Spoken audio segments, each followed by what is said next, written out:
सीधा कुरा प्रश्न विचार। उज्यालो रेडियो नेटवर्क। अहिले बिहानको 6 बज्यो।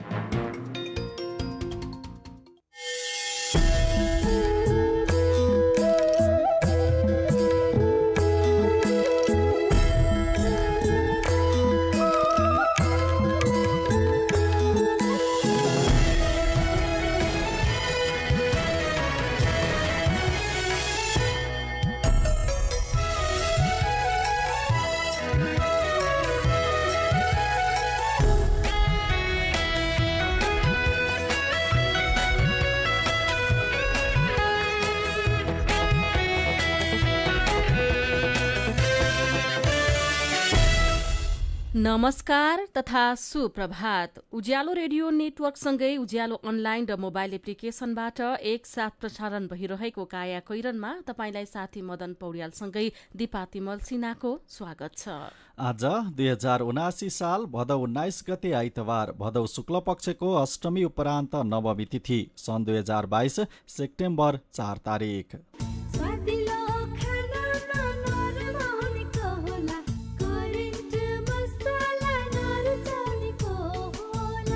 काया कैरनको साथमा करेन्ट मसला र करेन्ट चिया, स्वादको झट्का। काया कैरन सुरु गरौं मुख्य खबरका शीर्षकहरूबाट। चुनावको मिति घोषणापछि काम चलाउ भएको सरकार संसदको कार्यकाल लम्ब्याउन कानून संशोधन गर्ने तयारीमा। प्रतिनिधि सभामा दर्ता भएको विधेयक पारित भए मङ्सिर 4 पछि पनि अहिलेकै संसद रहने। राजनैतिक दाउपेचमा विधेयक ल्याइएको भन्दै संविधानविदको आपत्ति। मानव तस्करी रोक्न भन्दै पर्यटक भिसामा विदेश घुम्न जान कडाई। तोकिएको शर्त अनुसार कागजात पेश नगरे विमानस्थलबाट अध्यागमनका कर्मचारीले फर्काउने। मन्दिर वरपर पूजाका सरसामग्री बेचेर गुजारा गर्नेको कमाई राम्रो, हेर्दा सामान्य लाग्ने यस्ता व्यवसायबाट मनज्ञ आम्दानी। तला घर बनाएको थियो पार्टी पेर, अनिखेर मैले घर बनाएर काठमाडौँ पशुपति भित्र आएको त गरेर हेरौँ भन्दाखेरि राम्रै हुने रहेछ। अर्का काम गर्नुभन्दा आफ्नै राम्रो। 8 मेष रकेटको दोस्रो प्रक्षेपणको प्रयास पनि अन्तिम समयमा रोकियो। इन्धन चुहावटको समस्या, अब अक्टोबर महिना अगाडि प्रक्षेपण नहुने। र केन्यासँगको एक दिवसीय क्रिकेट श्रृङ्खला नेपाललाई एसिया कप क्रिकेट सुपर 4 मा श्रीलङ्काले अफगानिस्तानलाई हरायो। वैदेशिक रोजगार न्याय सम्बन्धी जानकारी। वैदेशिक रोजगारमा जाने व्यक्ति ठगिएमा वा शोषणमा परेमा वैदेशिक रोजगार विभागमा वा आफ्नो जिल्लाको जिल्ला प्रशासन कार्यालयमा निवेदन दिनुपर्दछ। वैदेशिक रोजगार ठगी गर्ने व्यक्तिलाई 3 वर्षदेखि 7 वर्षसम्म कैद र 3 लाखदेखि 5 लाख रुपियाँसम्म जरिवाना सजाय हुन्छ। वैदेशिक रोजगारमा ठगिएको व्यक्तिले बुझाएको रकम र त्यसमा थप 50% हर्जना सहितको रकम पीडकबाट फिर्ता पाउँछन्। वैदेशिक रोजगार ठगीको विषयमा जहिले पनि उजुरी लाग्दछ। क्षतिपूर्तिसँग सम्बन्धित उजुरी 1 वर्षभित्रमा दिनुपर्दछ। वैदेशिक रोजगारमा जाँदा लाग्ने खर्च मेन पावरमा बुझाइ भरपाई लिएमा न्याय पाउन सजिलो हुन्छ। वैदेशिक रोजगारीको सिलसिलामा ठगिएमा वा उद्धार गर्नु परेमा, बेचबिखनमा परेमा वा तलब नपाई कानुनी सल्लाह र निशुल्क कानुनी सहायता चाहिएमा पिपुल फोरमको फोन नम्बर 01 45 23 973 मा सम्पर्क गर्न सकिनेछ। आइरेक्सको सहयोगमा मानव अधिकारका लागि जनमञ्च, पिपुल फोरम काठमाडौँ, नेपाल। थोरै बचत धेरै कायदा, बीमाका छन् फाइदा। सरकारी स्वामित्व र बीमाको क्षेत्रमा विश्वसनीय नाम राष्ट्रिय बीमा संस्थान। जीवन बीमाका लागि आजै राष्ट्रिय बीमा संस्थान रामशाहपथ काठमाडौँ वा नजिकैको शाखामा सम्पर्क गरौँ।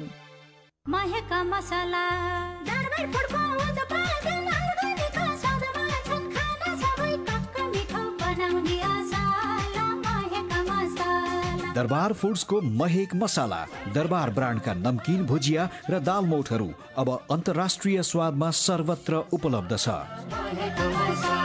नेपाली मनको चाहना, राष्ट्रियताको भावना। Royal taste with Darbar food, a quality product of Manokamana group.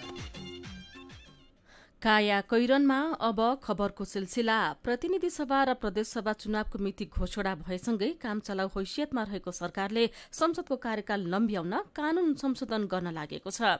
शुक्रबार अस्ति राति प्रतिनिधि सभामा दर्ता भएको विधेयक पारित भएमा मंसिर 4 गतेको चुनावपछि पनि अहिलेकै संसद बहाल रहनेछ। नवनिर्वाचित संसदको पहिलो बैठक नबनेसम्म यही प्रतिनिधि सभा कायम रहने, सुविधा लिने तथा राजनीतिक दाउपेचमा राज्यको ढुकुटी खर्च गर्ने उद्देश्यले विधेयक ल्याइएकोमा संविधानविदहरूले आपत्ति व्यक्त गरेका छन्।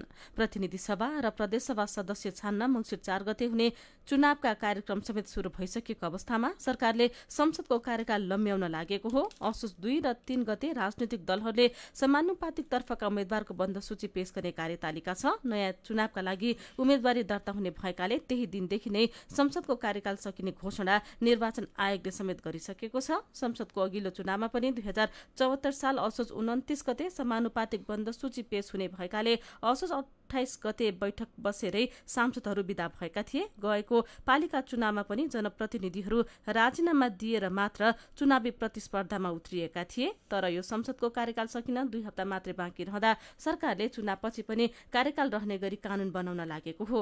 कानून मन्त्री गोविन्द प्रसाद शर्माले प्रतिनिधि सभा र प्रदेशसभाको कार्यकालबारे कानून र संविधानमा कुनै व्यवस्था नहुँदा अन्यल सिर्जना भएकाले कानून संशोधन गर्न लागिएको बताउनुभयो। नवनिर्वाचित सभाको पहिलो बैठक नबनेसम्म अहिलेको प्रतिनिधि सभाको पदावधि रहने प्रावधान विधेयकमा छ। भनिएको छ प्रतिनिधि सभाको नयाँ निर्वाचन भई त्यस्तो सभाको पहिलो बैठक बसेको दिनबाट अघिल्लो प्रतिनिधि सभाको कार्यकाल स्वतः समाप्त भएको मानिनेछ। प्रदेश सभाका विषयमा पनि यही प्रावधान राखिएको छ। विधेयक जस्ताको त्यस्तै पारित भए संसदले आफ्नो कार्यकाल आफै विस्तार गर्ने गलत अभ्यास शुरू हुने संविधानविद भीमार्जुन आचार्य बताउनुहुन्छ। उहाँ भन्नुहुन्छ चुनावको मिति घोषणा भएपछि स्वतः भङ्ग हुनुपर्नेमा आफ्नो आयु आफै लम्ब्याउने जुन कसरत भएको छ यो संविधानको सिद्धान्त, संसदीय अभ्यास र मूल्य मान्यता विपरीत छ उहाँले भन्नुभयो। सरकारले संविधानसँग बाजिने गरी कुनै कानून बनाउन पाउँदैन। कानून संविधानसँग बाजिए वा नबाजिएको विवाद उत्पन्न भए सर्वोच्च अदालतको संवैधानिक इजलासले त्यसको छिनोफानो गर्छ। सरकारले यस्तो कानून बनाए सर्वोच्चले बदर गरिदिन सक्ने संविधानविदहरू बताउँछन्। संविधानविद विपिन अधिकारी चुनाव गराउने उद्देश्य बोकेको कार्यभाग सरकारले कानून परिवर्तन गर्नु संवैधानिक भावना विरुद्ध भएको बताउनुहुन्छ। कार्यकाल सकिएपछि पनि निरन्तरता पाउने गरी ऐन संशोधन गर्नु संविधान विपरीत हुने अधिकारीको भनाइ छ। आजका पत्रपत्रिकाले खबर छापेका छन्। आसन्न प्रतिनिधि सभा र प्रदेशसभा चुनावमा चुनावी तालमेल गरेर जाने निर्णय गरेको सत्ता गठबन्धन सिट बाँडफाँडमै रुमल्लिएको छ। गठबन्धनका नेताहरू विगत 3 हप्तादेखि छलफलमा रहे पनि सिट बाँडफाँड टुङ्गो लाग्न सकेको छैन। चुनाव नजिकिएसँगै नेताहरूको देश दौडाहा भने सुरु भएको छ। चुनाव केन्द्रित कार्यक्रम लिएर नेताहरू जिल्ला र निर्वाचन क्षेत्रमा पुगिरहेका छन्। अघिपछि प्राय काठमाडौँ केन्द्रित हुने नेताहरू चुनाव आउँदा भने गाउँघर पुग्न थालेका हुन्। चुनावी अभियानमा सरिक हुन प्रमुख प्रतिपक्षी दल नेकपा एमालेका अध्यक्ष केपी शर्मा ओली सहितका नेताहरू पूर्वी नेपाल पुगेका छन्। ओली केही दिन अघि मात्रै पश्चिम नेपालको कैलाली कञ्चनपुर पुगेर चुनावी सभामा सहभागी हुनुभएको थियो। यस्तै नेकपा माओवादी केन्द्रका अध्यक्ष पुष्पकमल दाहाल प्रचण्ड सहितका माओवादी नेताहरू पनि काठमाडौँ बाहिर निस्कन थालेका छन्।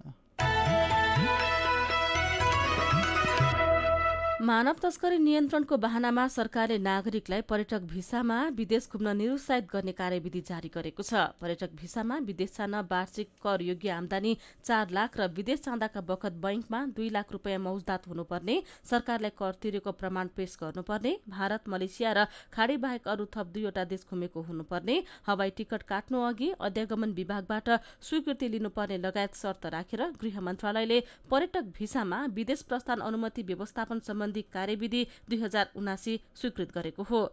कार्यविधिका प्रावधान पहिलो चरणमा खाडी देश, मलेसिया, अफ्रिकी तथा दक्षिण अमेरिकी देशमा पर्यटक भिसामा जाने नेपालीका लागि लागू हुने अध्यागमन विभागले जनाएको छ। कार्यविधि जारी भएसँगै अब यात्रा हुने गन्तव्य देशको भिसा भएर पनि तोकिएका शर्त अनुसारका कागजात पेश नगरे नागरिकलाई विमानस्थलबाट अध्यागमनका कर्मचारीले फर्काउन सक्नेछन्। ट्रान्जिट भिसालाई विभिन्न देश भ्रमण गरेको प्रमाणका रूपमा राख्न नपाइने पनि कार्यविधिमा उल्लेख गरिएको छ। विगतमा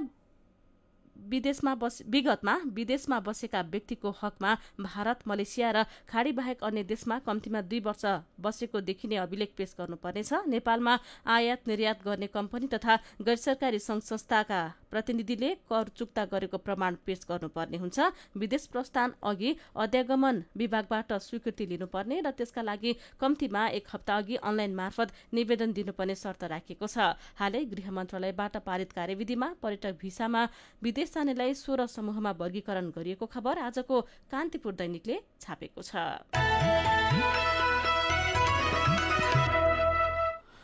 पर्खनुको पीडा कति हुन्छ त्यो भन्ने शब्द नै छैन, रबिना चौधरी भन्नुहुन्छ। बिहान बेलुका दिनरात जतिखेर पनि उहाँ आउनुहुन्छ कि जस्तो लाग्छ।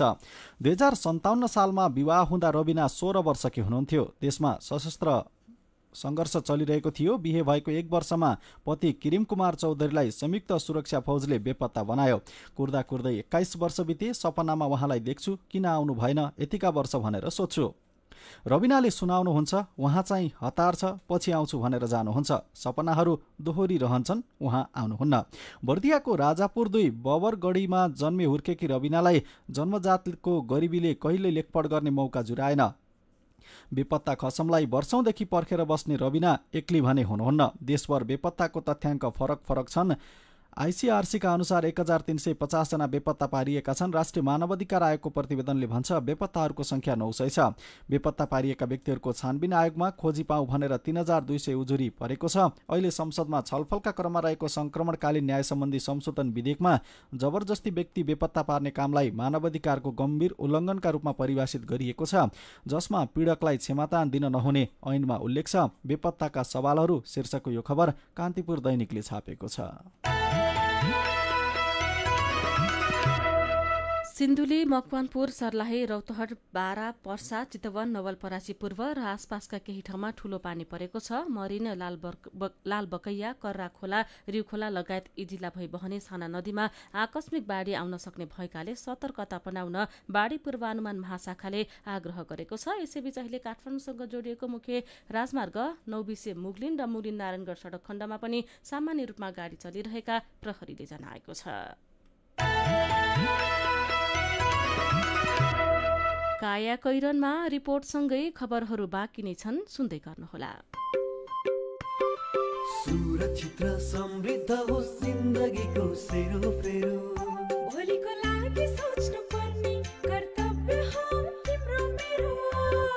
ढुक्क हुन भोलिलाई बिमा गरौ है, नेशनल लाइफ इन्स्योरेन्समा बिमा गरौ है।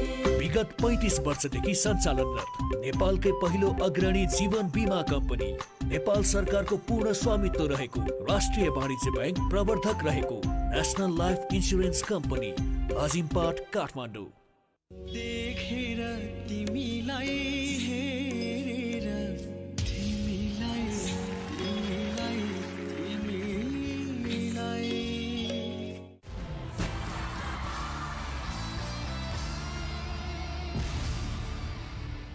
Every Friday and Saturday, 8 p.m. exclusively on Himalaya TV HD. Make life better जब हुन्छ घरमा उपयोग बेटर को। Make life better तब शोभा बढ्छ हरेक किचन को। Make life better rice cooker होस् या प्रेसर कुकर, ग्यास चुलो होस् या रोटी मेकर, हिटर गिजर, पंखा, इन्डक्सन, मिक्सर, ग्राइन्डर सबै टिकाउ छन्। Make life better, make life better, make life better, make life better. Better Home Appliances, make life better. सानीमा बैंकको खाताहरूमा मासिक ब्याज पाइन्छ नि, थाहा छ? हो नि, बचत खाता, कल खाता, 5 गुणासम्म हुने सानीमा धमाका मुद्दती, रिकरिङ खाता सबैमा महिने पछि ब्याज पाइन्छ।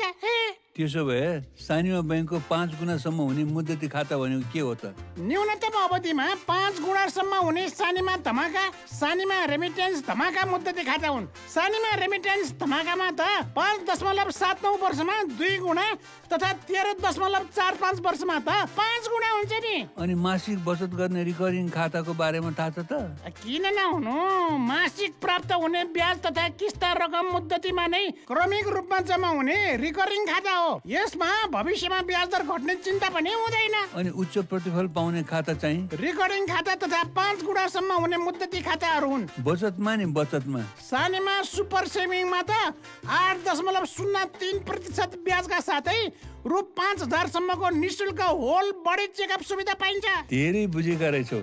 ल आजको अन्तर्वार्तामा तिमी पास भयो। मैले मात्र बुझेर भएन नि, जाउँ न सबैलाई बुझाउँ। एयरपोर्ट लाउन्जमा भिआइपी सुविधाका लागि निशुल्क प्रायोरिटी पास लिन पनि नछुटाऊ है। थप जानकारीका लागि नजिकैको शाखा वा 980119 0119 मा सम्पर्क गर्नुहोला। सानीमा बैंक, सबल अनि विश्वसनीय बैंक। उज्यालो रेडियो नेटवर्कसँगै उज्यालो अनलाइन र मोबाइल एप्लिकेशनमा प्रसारण भइरहेको काया कैरनमा तपाईंलाई फेरि स्वागत छ। यतिन्जेल हामीले चुनावको मिति घोषणापछि काम चलाउ भएको सरकार संसदको कार्यकाल लम्ब्याउन कानून संशोधन गर्ने तयारीमा, राजनीतिक दाउपेचमा विधेयक ल्याएको भन्दै संविधानविदको आपत्ति, मानव तस्करी रोक्न भन्दै पर्यटक भिसामा विदेश घुम्न जान कडाई, सिन्धुली, मकवानपुर, सर्लाही, चितवन लगायतका जिल्लामा ठूलो वर्षा, सतर्कता अपनाउन आग्रह लगायतका खबर प्रस्तुत गर्यौं। अब बाँकी खबर। नेपालले विभिन्न दात्री निकायबाट झण्डै 37.5 अर्ब रुपैयाँ शोध भर्ना लिन बाँकी रहेको देखिएको छ। वैदेशिक ऋण र सहायताबाट स्रोत बेहोरिने गरी बजेटमा राखिएका कार्यक्रमको शोध भर्नामा सरकारी निकायको ढिलासुस्तीले यो रकम सरकारी खातामा आउन नसकेको हो। महालेखा नियन्त्रक कार्यालयको प्रारम्भिक विवरण अनुसार गएको असार मसान्तसम्ममा 37 अर्ब 43 करोड 15 लाख 34 हजार रुपैयाँ बराबर शोध भर्ना हुन बाँकी छ। यस्तो रकम मध्ये 15 अर्ब 51 करोड 52 लाख रुपैयाँ अनुदान र 21 अर्ब 91 करोड 63 लाख रुपैयाँ ऋण शीर्षकको हो। सरकारले आफ्ना वार्षिक योजना तथा कार्यक्रममा वैदेशिक ऋण र अनुदान रकमलाई पनि स्रोतका रूपमा देखाउँछ। त्यस्ता धेरैजसो आयोजना तथा कार्यक्रममा सुरुमा आन्तरिक स्रोतबाट खर्च बेहोर्ने र पछि सम्बन्धित दात्री निकायबाट त्यसको शोध भर्ना भुक्तानी माग्ने गरिन्छ। तर अन्तर्राष्ट्रिय विकास सहायतामा सञ्चालित केही कार्यक्रम, परियोजना तथा आयोजनामा लामो समयदेखि शोध भर्ना व्यवस्थापनको काम भने देखिँदैन।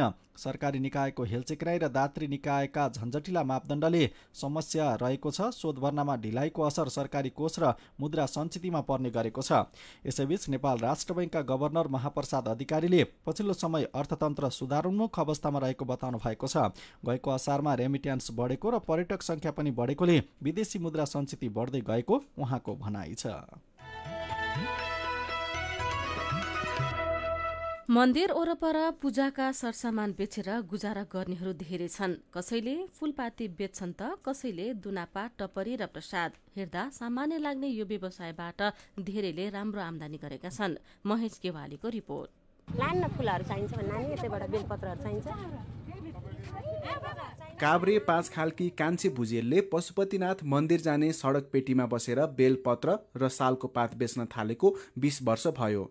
30 वर्ष पहिले गाउँबाटै सालको पात टिपेर डोकामा बोकेर भक्तपुरसम्म लगेर बेच्नुहुन्थ्यो। उबेला दिनमा 400 मुठा जति पात बेच्नुहुन्थ्यो। पछि काठमाडौँको सिनामङ्गलसम्म पात बेच्न आउन थाल्नुभयो। पात बेच्दै गर्दा एकजना ग्राहकले पशुपतिमा गएर पात बेच्न सल्लाह दिएपछि उहाँले त्यसै गर्नुभयो। सालको पात बेचेर दिनभरिमा 400 रुपियाँ कमाइ हुन्थ्यो। अहिले सालको पातसँगै बेलपत्र पनि बेच्नुहुन्छ। दिनमा 2500 रुपियाँ जति कमाइ हुन्छ।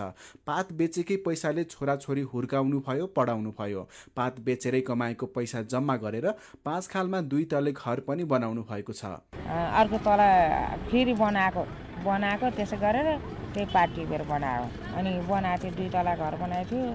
पात टिपेर अनिखेर मैले घर बनाएर काठमाडौँ पशुपतिभित्र आएको त। रामेछाप गोकुल गङ्गाकी आरती पौडेलले पनि चाबेहिल गढेस्थानमा दुना टपेरी बनाएर बेच्न थालेको 1 वर्ष भयो। स्नातकोत्तर पास गरेपछि 9-10 हजार रुपियाँको मात्र जागिर पाइयो। अहिले दुना टपरी बेचेरै महिनाको 30-32 हजार रुपियाँ कमाइ हुन्छ।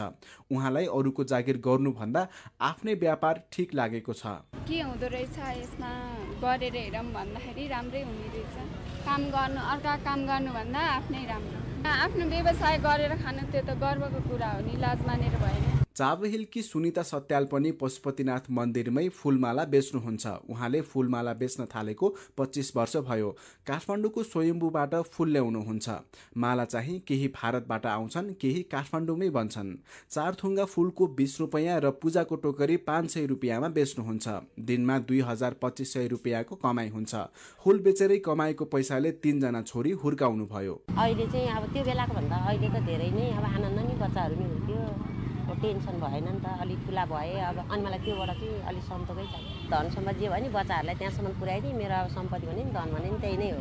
काम गर्ने जोस र जागर हुने हो भने सामान्य जस्तो लाग्ने व्यापार व्यवसायबाट पनि राम्रो आम्दानी गर्न सकिन्छ। ललितपुरको टङ्गलमा पूजा सामग्री बेच्ने गीता चित्रकारको अनुभव पनि यस्तै छ। जागिर खाएर के कमाउन सक्छ आजकल त बाइजान पर्दैन। मन नलाए बन्द गर्यो, ल्या खोल्यो, आफ्नै काम भयो, आफूले नै गर्न सक्छ बिस्तारै। आज व्यापार भए भोलि जान्छ, भोलि नभए पछि जान्छ। काया कैरनमा मेरो पनि भन्नु छ र कार्टुनसँगै खबरको सिलसिला बाँकी नै छ, सुन्दै गर्नुहोला। अत्याधुनिक प्रविधिका साथ वरिष्ठ दन्त चिकित्सकबाट दाँत सम्बन्धी सम्पूर्ण उपचार अब ग्वारको ललितपुरमा रहेको आध्या डेन्टलबाट। दाँत भर्ने, दाँत हाल्ने, आरसीटी, दाँत निकाल्ने, दाँत सफा गर्नेदेखि दाँत नभएको ठाउँमा दाँत राख्ने इम्प्लान्ट प्रविधि तथा इन्भिजिलाइन प्रविधिबाट तार नहाली दाँत सिधा गर्ने लगायतका सेवाका लागि सम्झनुहोस् Aadhya dental and implant centre, neuro centre building, Gwarko Chowk, Lalitpur. Koteshwor जाने बस स्टप सँगै। सम्पर्क नम्बर 01 555 44 29 98 4 96 26 008 98 020 02 419। मिठो मिठो खानाले कसको मन नाच्ला, स्वादिलो खानामा नरमाउनेको होला, करेन्ट मसलामा बनेको, करेन्ट मसला नरुचाउनेको होला।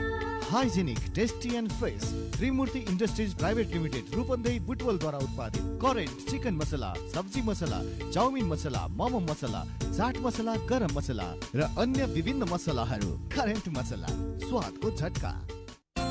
अन्तर्राष्ट्रिय स्तरको आँखा अस्पताल दृष्टि आँखा केन्द्र कलङ्कीमा बिना इन्जेक्सन मोतीबिन्दुको शल्यक्रिया, मधुमेहका बिरामीको पर्दाको परीक्षण तथा शल्यक्रिया, जलबिन्दुको उपचार तथा शल्यक्रिया, अल्छी आँखाको उपचार, साथै दृष्टि आँखा अस्पताल कलङ्कीमा नाक, कान तथा घाँटीको सम्पूर्ण उपचार तथा शल्यक्रिया सेवा। सम्पर्क दृष्टि आँखा केन्द्र कलङ्की। फोन 01 52 24 352 52 24 353। Website www.drishtieye.org। हाम्रा शाखाहरू काठमाडौँको जमल, चाबहिल, नयाँ बानेश्वर तथा टोखामा पनि। सबैका लागि दृष्टि, सधैँका लागि दृष्टि। उज्यालो रेडियो नेटवर्क मार्फत देशभरिका विभिन्न एफएम स्टेशन तथा उज्यालो अनलाइन र मोबाइल एप्लिकेशनमा प्रसारण भइरहेको काया कैरनमा तपाईंलाई फेरि स्वागत छ। अब बाँकी खबर। मुगलिन पोखरा सडक विस्तारका क्रममा अति संकटापन्न सानो खैरो गिद्धको बच्चासहितको गुण रहेको सिमल ढालिएको मुद्दा एसियाली विकास बैंक एडीबीमा पुगेको छ। एडीबीको ऋण सहयोगमा सञ्चालित परियोजनाको वातावरणीय प्रभाव मूल्याङ्कन EIA नै दोषयुक्त रहेको गुनासो दर्ता भएको हो। पोखराका 2 संरक्षणकर्मी हेमन्त ढकाल र मनशान्त घिमिरेले कमजोर EIA कै कारण गिद्धको गुणमा क्षति पुगेको गुनासो दर्ता गराउनु भएको हो। ढकाल अन्तर्राष्ट्रिय प्रकृति संरक्षण सङ्घ IUCN को गिद्ध विज्ञ समूहका सदस्य हुनुहुन्छ भने घिमिरे पोखरा पन्छी समाजका अध्यक्ष हुनुहुन्छ। सडक विस्तारका क्रममा गएको माघ 19 मा तनहुको शुक्ला गण्डकी गाछे पानीमा रहेको सिमलको रुख ढालिएको थियो। पोखरा पन्छी समाजले सिमलको रुखमा दुर्लभ गिद्धको एउटा अण्डासहितको गुण रहेकाले बच्चा कोरलेर नउडाउँदासम्म रुख नकाटिदिन नगरपालिका र सडक डिभिजन कार्यालयलाई पत्र बुझाएको थियो, तर समन्वय नहुँदा चिनिया ठेकेदार कम्पनीले गुणसहितको सिमल ढालेको थियो। नेपालमा पाइने 9 प्रजातिका गिद्धमध्ये सबैभन्दा कम संख्यामा सानो गिद्ध पाइन्छ। यी गिद्धको संख्या देशभर 50 देखि 75 को हाराहारीमा मात्रै छ। एकपल्टको प्रजनन अवधिमा यो गिद्धले अग्लो रुखमा गुण बनाएर एउटा मात्रै अण्डा पार्छ। गिद्धको मुद्दा एडीबीमा शीर्षकको खबर कान्तिपुर दैनिकमा छ। मेरो पनि भन्नु छ। प्रधानमन्त्री शेरबहादुर देउवाले गुणस्तरीय स्वास्थ्य सरकारको प्राथमिकतामा रहेको छ भन्नुभएको खबर उज्यालोमा पढेर सीता पाण्डे राणाभाटको प्रतिक्रिया छ। बोलेर मात्र हुँदैन प्रधानमन्त्रीज्यू, नागरिकले गुणस्तरीय स्वास्थ्य सेवाको महसुस पनि गर्न पाउनुपर्छ। प्राथमिकतामा राखेका कुरालाई व्यवहारमा कार्यान्वयन गर्नुपर्छ। अहिले धेरै जसोको चिन्ता नै रोग लाग्दा उपचार कसरी गर्ने भन्नेमा छ भन्दै भरत खड्का लेख्नुहुन्छ। सामान्य बिरामी परेर अस्पताल जाँदा पनि साथमा 10-15 हजार रुपियाँ हुनुपर्छ। यो धेरै जसोको क्षमताभन्दा बढी हो। अलि ठुलो रोग लाग्यो भने त उपचारै गर्न नसकिने अवस्था छ। सरकारले गफभन्दा पनि स्वास्थ्य सेवा सहज बनाउनु पर्यो। गभर्नर महाप्रसाद अधिकारीले देशको अर्थतन्त्र सुधारको बाटोमा छ भन्नुभएको खबर उज्यालोमा पढेर भैरव निरौलाको प्रतिक्रिया छ। अर्थतन्त्र बिगारेर आफ्नो उद्देश्य पूरा गर्नेहरू धेरै छन्। जिम्मेवार व्यक्तिले अनुचित लाभको लोभ नगरी समग्र देशको अर्थतन्त्र सुधार गर्नतर्फ लाग्नुपर्छ। नजिकिँदो चुनावका लागि दलहरू गठबन्धन तथा तालमेलमा सक्रिय भएको सन्दर्भमा विपिन काफ्लेको प्रतिक्रिया छ। पार्टी फरक, विचार फरक, सिद्धान्त फरक हुँदाहुँदै पनि चुनावको लागि मात्रै गठबन्धन हुनु राम्रो होइन। पार्टी, विचार, सिद्धान्त र चुनाव चिन्ह एउटै बनाएर चुनावमा जानुपर्छ। अनि यसै विषयमा पासाङ तामाङको प्रतिक्रिया छ। चुनाव अघि तालमेल गर्ने खराब चलन नेपालमा झाङ्गिएको छ। चुनाव दलहरूले छुट्टा छुट्टै लड्ने हो। यदि कसैले पनि बहुमत नपाएमा सरकार गठनका लागि तालमेल उचित हुन्छ। विचारका लागि तपाईलाई धन्यवाद। मेरो पनि भन्नु छ। मेरो पनि भन्नु छ प्रस्तुत गर्दै हुनुहुन्थ्यो साथी भोजेन्द्र बस्नेत। काया कैरनमा अब विदेशको खबर। अमेरिकी अन्तरिक्ष निकाय नासाले चन्द्रमासम्म पुग्ने एउटा विशाल रकेट प्रक्षेपणका लागि गरेको दोस्रो पटकको प्रयास पनि अन्तिम समयमा रोकिएको छ। रकेटमा इन्धन चुहावटको समस्या देखिएको र परीक्षण प्रक्षेपण स्थगित गरिएको नासाले जनाएको छ। यसअघि गएको सोमबारको प्रयास पनि इन्जिनमा समस्या देखिएपछि अन्तिम समयमा आएर रोकिएको थियो। अब आउँदो अक्टोबर अघि रकेट प्रक्षेपण हुने सम्भावना नरहेको नासालाई उद्धृत गर्दै बीबीसीले जनाएको छ। आर्टमिस नामको यो कार्यक्रमले मानिसलाई पुनः चन्द्रमामा पुर्याउने लक्ष्य दिएको छ। अब खेल खबर। केन्यासँगको 3 खेलको एकदिवसीय अभ्यास खेलको श्रृङ्खला नेपालले जितेको छ। हिजो भएको दोस्रो खेलमा नेपालले केन्यालाई 17 रनले हराएसँगै नेपालले 1 खेल अघि नै श्रृङ्खला जितेको हो। नेपालले दिएको 231 रनको लक्ष्य पछ्याएको केन्या 46 ओभर 3 बलमा 213 रनमा अल आउट भयो। नेपालले अस्ति भएको पहिलो खेलमा केन्यालाई 7 विकेटले हराएको थियो। तेस्रो तथा अन्तिम खेल भोलि हुनेछ। खेलकै अर्को खबरमा एसिया कप टी20 क्रिकेटको सुपर 4 मा अफगानिस्तानले श्रीलङ्कालाई 4 विकेटले हराएको छ। जितसँगै श्रीलङ्काले शीर्ष 2 मा रहँदै फाइनल खेल्ने सम्भावना बलियो बनाएको छ।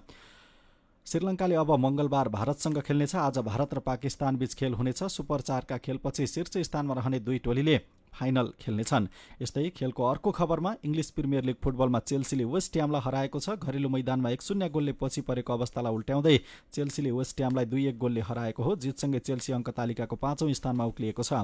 अर्को खेलमा टोटनहमले फुलहमलाई 2-1 गोलले, बर्नमाउथले नटिङ्गम फरेस्टलाई 3-2 गोलले, ब्रेन्टफोर्डले लिड्स युनाइटेडलाई 5-2 गोलले र उल्फ्सले साउथह्याम्पटनलाई 1-0 गोलले हरायो। त्यस्तै न्युक्यासल र क्रिस्टल प्यालेसले गोलरहित बराबरी खेलेका छन्। एस्टन भिल्ला र म्यान्चेस्टर सिटीले 1-1 गोलको बराबरी खेले। त्यससँगै हिजो भएको पहिलो खेलमा लिभरपुल र एभर्टनले गोलरहित बराबरी खेलेका थिए। अब केही खबर संक्षेपमा। सम्पत्ति शुद्धिकरण सम्बन्धी कसुर गर्न सघाउनेलाई पनि कानून बमोजिम कसुरकै बराबर सजायको व्यवस्था हुन लागेको छ। केही नेपाल ऐनलाई संशोधन गर्न बनेको विधेयकमा त्यो व्यवस्था प्रस्ताव गरिएको छ। सम्पत्ति शुद्धिकरण निवारणमा हिलचक्राइ गर्दा नेपाल ग्रे लिस्टमा पर्न सक्ने जोखिम बढ्दै गएकाले त्यसको रोकथामका लागि सरकारले केही नेपाल ऐनलाई संशोधन गर्न बनेको विधेयक तयार पारेको हो।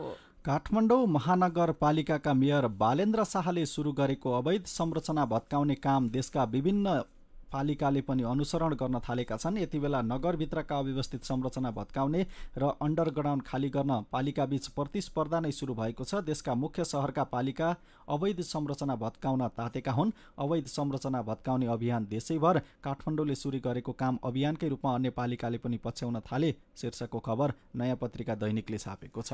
कान्ति बाल अस्पतालले ल्याब उपकरण खरिदमा अनियमितता गरेको पाइएको छ। अस्पताल प्राविधिक समितिले क्यान्सर र रक्त अल्पताका बिरामीलाई लक्ष्य गरी बनाएको स्पेसिफिकेसन विपरीत मेसिन खरिद गरेको हो। कान्ति अस्पतालमा मेसिन खरिदमा अनियमितता शीर्षक दिएर यो खबर आजको कान्तिपुर दैनिकले छापेको छ। अनि आजको नयाँ पत्रिका दैनिकले वीर अस्पतालले 1.5 करोडमा खरिद गरेको डेन्टल ल्याब 2 महिनादेखि अलपत्र परेको खबर छापेको छ। विपन्न नागरिकको घुइँचो लाग्ने देशकै जेठो सरकारी अस्पताल वीरमा 2 महिना अघि खरिद गरिएका 1.5 करोडका डेन्टल ल्याबका सामग्री ग्यालरीमै अलपत्र परेका छन्। आवश्यक ठाउँ व्यवस्थापन नहुँदा ल्याब सञ्चालन गर्न नसकिएको अस्पतालले बताएको छ।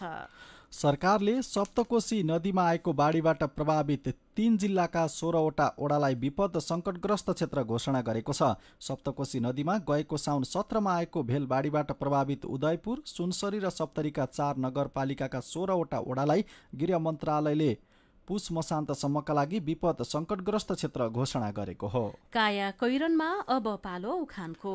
टालेको जाँगेलाई फालेको टाँक। उखानसँगै हामी काया कैरनको अन्त्यमा आइपुगेका छौं। आजका मुख्य खबर फेरि एकपटक। चुनावको मिति घोषणापछि काम चलाउ भएको सरकार संसदको कार्यकाल लम्ब्याउन कानून संशोधन गर्ने तयारीमा। प्रतिनिधि सभामा दर्ता भएको विधेयक पारित भए मङ्सिर 4 पछि पनि अहिलेकै संसद रहने। राजनैतिक दाउपेचमा विधेयक ल्याइएको भन्दै संविधानविदको आपत्ति। मानव तस्करी रोक्न भन्दै पर्यटक भिसामा विदेश घुम्न जान कडाई। तोकिएको शर्त अनुसार कागजात पेश नगरे विमानस्थलबाटै अध्यागमनका कर्मचारीले फर्काउने। मन्दिर ओरपर पूजाका सरसामग्री बेचेर गुजरा गर्नेहरूको कमाई राम्रो। हेर्दा सामान्य लाग्ने यस्ता व्यवसायबाट मनज्ञ आम्दानी। 8 मेष रकेटको दोस्रो प्रक्षेपणको प्रयास पनि अन्तिम समयमा रोकियो। इन्धन चुहावटको समस्या। अब अक्टोबर महिना अगाडि प्रक्षेपण नहुने। र केन्यासँगको 1 दिवसीय क्रिकेट श्रृङ्खला नेपाललाई एसिया कप क्रिकेट सुपर 4मा श्रीलङ्काले अफगानिस्तानलाई हरायो। र अन्त्यमा आजको कार्टुन। आज हामीले चसक्क शीर्षकमा महेश बस्ताकोटीले बनाउनु भएको कार्टुन लिएका छौं। हिजो एमाले अध्यक्ष केपी शर्मा ओलीले चुनावमा धाँधली गर्ने विरुद्ध प्रतिवाद गर्नु डस्नु भन्नुभएको थियो। कार्टुन त्यही विषयसँग सम्बन्धित छ। यहाँ कार्टुनमा ओली जस्ता देखिने व्यक्तिले कार्यकर्तालाई डस्ने तरिकाहरू लेखिएको एउटा किताब दिँदै भन्दैछन्, डस्न अलि राम्रो तरिका खोजी पढ्नु नि।